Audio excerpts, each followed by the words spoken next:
বন্ধুরা, আজকের ভিডিওর আলোচনায় আমরা জানাবো কিভাবে হোমিওপ্যাথি চিকিৎসার মাধ্যমে কোনো রকম পার্শ্ব প্রতিক্রিয়া ছাড়াই শিশুদের অতিরিক্ত লালাঝরা বন্ধ করা যায়। তবে মূল বিষয়ে যাওয়ার আগে একটা ছোট্ট অনুরোধ, ভিডিওটা সম্পূর্ণ দেখুন, কারণ কোনো ভুল ওষুধ সেবনে আপনার সমস্যা বাড়িয়ে দিতে পারে।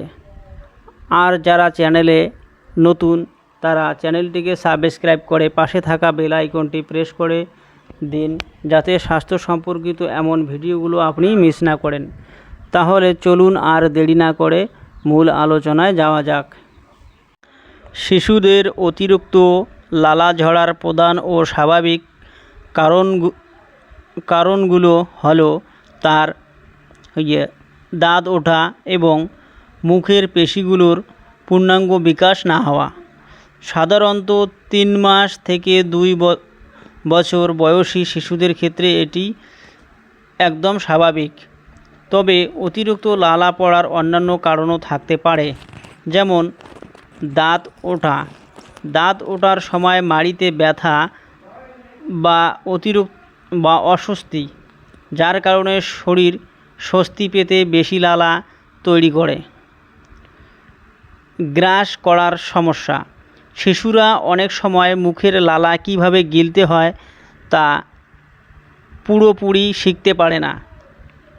ঠান্ডা বা সর্দি লাগা, নাক বদ্ধ থাকলে বা ঠান্ডা কাশি হলে শিশুরা মুখ দিয়ে শ্বাস নেয়, যার ফলে লালা ঝরতে পারে। ওরাল ইনফেকশন, মুখের ভেতরে কোনো ঘা বা মাড়ির প্রদাহ যেমন জিঞ্জিভাইটিস থাকলেও অতিরিক্ত লালা তৈরি হতে পারে। স্নায়ুর সমস্যা, রেয়ার কেস বা জটিল শারীরিক সমস্যা যেমন সেরিব্রাল পালসি কারণে মুখের পেশির নিয়ন্ত্রণের সমস্যা হলে অতিরিক্ত লালা পড়তে পারে। বাচ্চাদের লালা পড়া নিয়ন্ত্রণ করতে নরম সুতি কাপড় দিয়ে আলতো করে মুখ ও চিবুক মুছে শুকনো রাখুন। এখন আমরা জেনে নেই লালা ঝরার হোমিওপ্যাথি ওষুধগুলি কি কি।